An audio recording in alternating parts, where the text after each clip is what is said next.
So, if you couldn't tell from the beginning of my Jensen Button contract dispute video, link in the card on the top right, I am a fan of IndyCar. Outside of Formula 1, IndyCar is the biggest open wheel racing series in the world, despite the fact the series predominantly races in the US. And Canada once a year. It normally garners a reputation for being the place F1 or F2 drivers go to if they leave F1 or can't make it to F1, which in my opinion is unfair, as the series did have drivers that moved to F1 after they competed in IndyCar, such as Cristiano Di Matta, Sebastian Bourdais, Jacques Villeneuve, Michael Andretti, who's trying to get his team to enter F1, providing the 10 existing teams don't throw their toys out the pram again, and the most notable one being Juan Pablo Montoya. And in fact, Montoya does feature heavily in this video. Now, to be honest with you, I only started watching IndyCar fully around 2012 to 2014. I used to occasionally watch it before then, but not as much as I do now. And the one year that I keep coming back to during the time I started watching it fully was 2015, mainly due to how close that season was and how close the final outcome was by the end of it. And speaking of that final outcome, that's what we're going to talk about today. So strap yourselves in, because this is the story of the 2015 IndyCar title decider at Sonoma.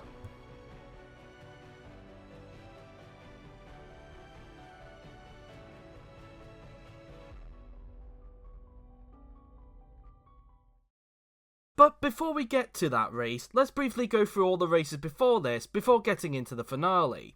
Going into the 2015 season, there was a lot of intrigue surrounding the series, as it would be the first season the series would use the modified DW12 aero kits, which you can see a side-by-side comparison of right now. In case anyone is wondering what DW means, it stands for Dan Weldon, who was tragically killed at the Las Vegas Speedway in 2011. Given the car featured more wings, there were concerns that it would increase the amount of dirty air coming off the back of the cars, specifically around the road courses. Personally, I didn't mind the look of them, as personally they looked better than the previous edition of the DW12, which in my opinion looked ugly. By the way, massive fan of the current IndyCars dubbed the IR18, they are much better looking than the DW12. Going into the season, people believe that Penske will once again win the title, with Australia's Will Power being the reigning champion going into it. To add to that, Penske were now operating a 4-car team as opposed to a 3-car team from 2014, with Frenchman Simon Pagenaud joining Brazilian veteran Helio Castroneves and 1999 kart champion and 2000 Indy 500 winner Juan Pablo Montoya, who was entering his second season back in IndyCar after a few years in NASCAR and a few years in Formula 1.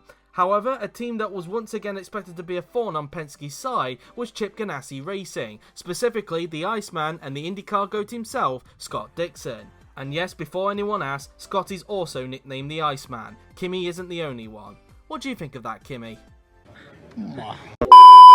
Before the 2015 season, Scott himself had won 3 IndyCar titles in his rookie year in 2003, 2008 and 2013. If there's one thing everyone has learned when watching IndyCar over the years, it's this: never ever rule out Scott Dixon. Even when he's going through a down period, you should never ever rule him out. The 2 races he won this year proving that. The first race of the 2015 season was scheduled to take place at the Autodromo Internacional Nelson Piquet, located in Brazil's capital city of Brasilia. However, just under 2 months before the race was meant to happen, the race was cancelled for political reasons. So instead, the first race of the season would take place at the usual season opener, St. Petersburg in Florida.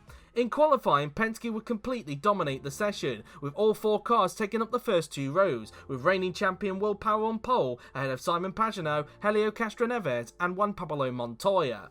In the race, it would be a Penske that would win the race, but it wouldn't be Will Power. Instead, his fellow Verizon liveried teammate Juan Pablo Montoya, continuing his great 10 to 2014, would come through to take the first win of 2015, just in front of Power after Montoya jumped Power in the final pit stops. However, both of their races nearly came to an end, when Power went for an ambitious move at the 4th to last corner, nearly turning Montoya around. An early foreshadow perhaps? The next race took place at NOLA in Louisiana, the first ever time the series would race there, and despite once again locking out the front row due to qualifying being rained out, Penske would not win the race, as due to there being a number of safety cars due to the amount of chaos and limited amount of racing, it led to James Hinchcliffe and the Schmidt-Peterson to take the win. At Long Beach, Scott Dixon outsmarted the leading Penskes of Castroneves and Montoya to take his first win of the season, whilst Joseph Newgarden in the CFH racing car took his first ever win at Barber after the Penskes ran into issues during the race. Then came the month of May, and first to the road course of the Indianapolis Motor Speedway, which would be the second time IndyCar would race around that layout. After frustration in the first 4 races of the season, Will Power would finally get some good luck, as he would finally take his first win of the 2015 season, and the first of what would turn out to be many wins around the Grand Prix layout of Indianapolis. Then came the 99th running of the Indianapolis 500, which would bear witness to one of the greatest comebacks in Indy 500 history. After a lap 1 collision with Simona Di Silvestro during the caution period, which forced him to pit for a new rear wing, Juan Pablo Montoya carved his way back through the field, and after fighting with teammate Will Power, would come through to take his second win of the season, becoming the first double winner of the season and his second Indy 500 win. And because the Indy 500 was a double points race back then, it saw Montoya have a comfortable lead in the championship ahead of Power. Then came the double header at Belle Isle in Detroit, both of which were affected by rain. The first race was cut short due to the amount of chaos and the weather getting worse, which as a result led to Andretti's Carlos Munoz to shockingly take his first ever win, becoming the second new winner of the season. The conditions for the second race were an improvement from race 1, but it was still wet. The race itself had yet another red flag, except this time it was for an incident involving the Penskes of Will Power and Helio Castroneves. This led to a 3-lap shootout, which saw Sebastian Bourdais take his first win of the season, becoming the 7th different winner in 8 races. Then, at Texas, Scott Dixon reminded everyone of why you should never ever count him out, as after a strategic masterclass, he outsparted the Penske boys once again to take his second win of the season, becoming the second double winner in the process. Then, Joseph Newgarden would become the third double winner of the season, taking victory at Toronto after mastering the changeable conditions compared to his future team Penske.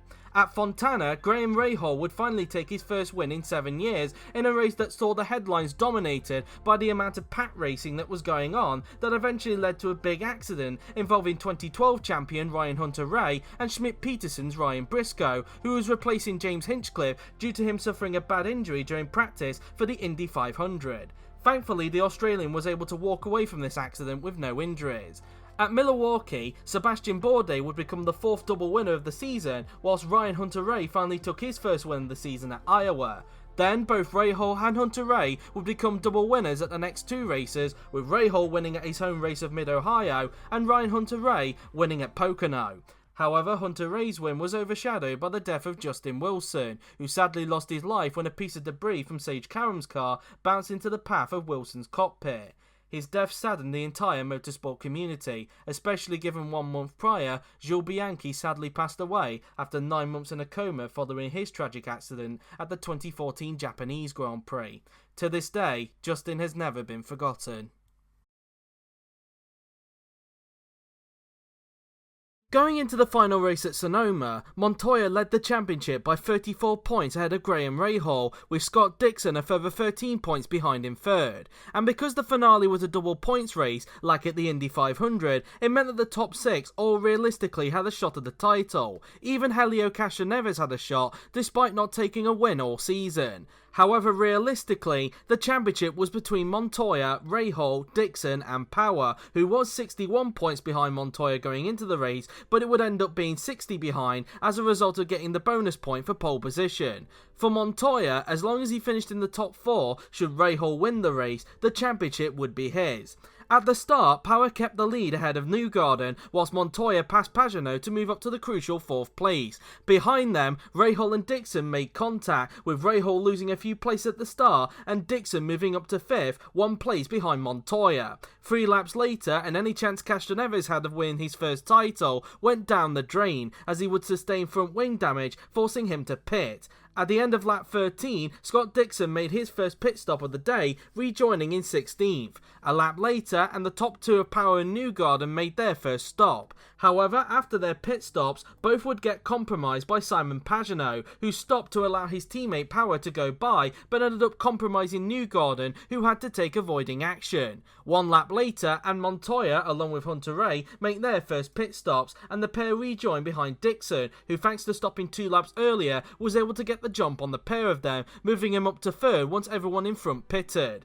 But this was okay for Montoya, because with Rahal still a couple of places behind, he was still doing enough to win his second IndyCar title. Nothing really much happened for many laps until lap 34, when bizarrely the first caution came out due to Luca Filippi's CFH going slowly around the track due to a throttle sensor issue. A huge majority of the field, including the top 5, took this opportunity to make their second stops, whilst others who pitted a lap earlier, such as Tony Kanaan, or pitted later for their first stop, such as Sebastian Saavedra and Marco Andretti, stay out. During the first pit stops, Hunter Ray had issues and dropped down the order, allowing Montoya and even Rahal to gain a place, whilst Dixon jumps both Newgarden and Power, which would give him the lead once everyone who stayed out made their second stops. The race got going again at the beginning of lap 39, with Sebastian Saavedra keeping the lead at the restart ahead of Marco Andretti, with Tony Kanaan passing Oriol Servia for third. Then, a few corners later, a championship-defining moment would occur, as after Joseph Newgarden passed Will Power into turn 4, Juan Pablo Montoya clips the back of Will Power, turning him around, giving himself front-wing damage, bringing out the second caution. Initially, when I first saw the incident, and being a fan of Montoya at the time, I immediately thought it was Power's fault. However, looking at the incident back, it looked more like a racing incident, given it looked like Montoya wasn't even attempting to pass Power, and the fact the exit of the corner narrows up a bit, which meant that because Power was on the outside, due to Newgarden overtaking him, contact was always inevitable. Either way, both Montoya and Power were forced to pit, with Montoya taking a new front wing, whilst Power came in for a checkup and new tyres. This essentially ended Power's chances of retaining his title from 2014 and scuppered Montoya's hopes of winning a second IndyCar title. If JPM wanted to win the title, with Dixon and Rahal out there on fresher tyres, he would need to carve his way through the field. The race got going again on lap 43, with Saavedra once again holding onto the lead from Andretti. Later on in the lap, Tony Kanaan passed Marco Andretti for second place thanks to the fresher tyres, and then would take the lead on the back straight from Saavedra 2 laps later. End of lap 48, and Saavedra, Andretti, Servia and Sato would finally come in for their second stop, moving Dixon up to 4th and Rahal up to 6th. And with Montoya down in 17th, it meant if it were to stay like this, Montoya would win the title by 4 points ahead of Rahal, with Dixon a further 5 points back in 3rd. A lap later, and Bourdais and Pagenaud would pit, and with Kanaan pitting soon after, it moved Dixon up into the lead, with Rahal up to 3rd, meaning as it would stand, Dixon would win the title by 18 points ahead of Rahal, with Montoya down in 3rd. Lap 53, and Rahal's championship chances started to slip away, as one of Dixon's teammates, Charlie Kimball, overtook him up the hill around the outside to move up to 3rd and push Rahal behind Montoya in the championship, with Montoya now up to 13th. But with Dixon now leading the race and also getting the bonus point for leading a lap, and also now fuel saving to stretch his stint in an attempt to win the race, Montoya would now need to get up to 6th if he wanted to win the title. Lap 54, and after getting a good run out of turn 6, Montoya goes down the inside of James Jakes into the following corner to take 12th position. Then, a few corners later, Montoya passes Carlos Munoz for 11th, whilst teammate Power gets overtaken around the outside by the recently pitted Tony Kanaan. 2 laps later, and after being overtaken by Tony Kanaan, who performed a double overtake, Will Power takes full advantage and overtakes Carlos Munoz into turn 4, while Sebastian Saavedra gets swamped by both Bourdais and Andretti. However, that little bit of hope quickly fades for Power as he would get overtaken by Bourdais into the last corner.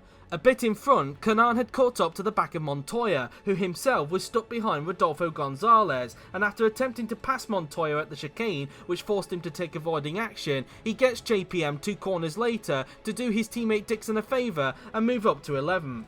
Further in front, and Rahal's championship chances take another dash as he locks the rears into the chicane and goes straight on, handing places to the 2 Ryans of Hunter Ray and Briscoe. Lap 62 and the final round of stops are underway, with Joseph Newgarden being the first of the title contenders to pit. However, any slim hope he had of winning his first title would come crashing down, as he stalls whilst trying to get himself going again, forcing his mechanics to push his car back to the box as per the rules. As they are doing so, his car catches fire, with the mechanics thankfully able to extinguish it quickly. He eventually gets going again, but finds himself a lap down, ending any chance he had of winning his first title. Whilst all that was happening, both Dixon and Rahal came in for their final stop of the race, with Dixon coming out second in front of teammate Kanaan, whilst Rahal rejoined way down in 18th. A lap later, and Ryan Hunter-Ray comes in for his final stop, handing the lead back to Dixon. At the same time, Montoya makes his final pit stop, hoping that he can use the fresh tyres to climb his way back through the field and into the required 5th place he needs to win the title. A couple of laps later, and after Tony Kanaan made his final stop, James Jakes would have a scary accident heading down towards the chicane as a result of his rear brakes failing, bringing out the 3rd caution of the race. Going to the restart, Dixon found himself leading, with Rahal up in 6th after Stefano Coletti, who was in front, got black flagged from the race. Power found himself in 10th, with Montoya in 11th. With Dixon now getting the 2 bonus points for leading the most laps, Montoya now had to finish in 5th if he was to win the title. The race restarted on lap 70, with Dixon holding onto the lead ahead of Hunter Ray, whilst teammate Kanaan passed Briscoe up the hill for 4th. Just behind, Montoya disposed of his teammate Power cleanly this time to move up to 10th, 5 places outside the required 5th place. He would gain 2 more places later on in the lap when Jack Hawksworth tacked the back of Carlos Munoz after Hawksworth left his braking late when trying an ambitious move on Sebastian Bourdais. When Munoz got stuck on the huge curb after he tried to get going again, it brought out yet another caution.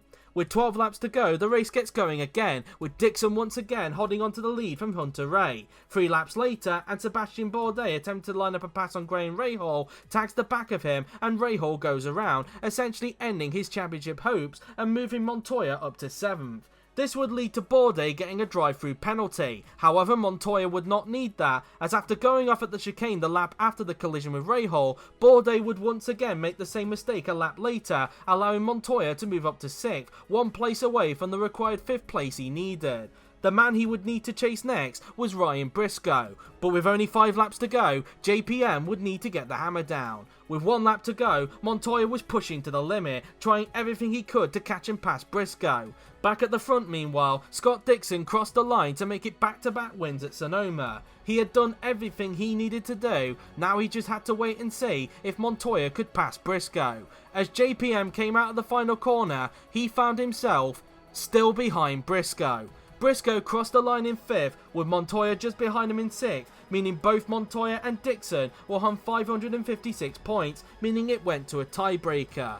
And because Dixon had achieved his 3rd win of the season, with Montoya only taking 2 wins, it meant that despite not leading the championship at all before this race, Scott Dixon, in the race that mattered, became the 2015 IndyCar champion. It was an amazing drive, similar to what he had done many times in the past, and thanks to the Ferraris and Penske's colliding, combined with an amazing strategic masterclass to get to the front of the field, Dixon had done enough to win his 4th IndyCar title. Whenever you think he's out of it, you always get reminded of the one thing that I mentioned in the video earlier. Never, ever rule out Scott Dixon, and this race right here proved that. For JPM, it was a cruel way to lose the title. To lead the championship for the entirety of the season, to then lose it on a countback of wins at the finale, was gutting for not just himself, but also everyone that was rooting for him.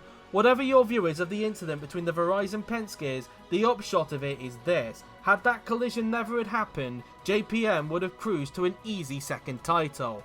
Sadly for Juan, it would be the only chance he would get at winning the IndyCar title on his return, as despite winning the opening race of 2016, he would end up having a frustrating season, finishing down in 8th in the championship, before deciding to switch to sports car racing full-time from 2017, with him doing the odd race in IndyCar for Penske, and more recently McLaren, specifically at the Indianapolis races. As for Dixon, he would win 2 more titles to add to the 4 titles he already got in 2018 and more recently 2020. He's still racing in IndyCar today and is still one of the fastest drivers on the grid despite his age, with him being determined to win a 7th title before he retires. Could 2024 be the season he does that? Well, given the end of the season he had this year in 2023, I wouldn't rule it out, because like always, never ever rule out Scott Dixon.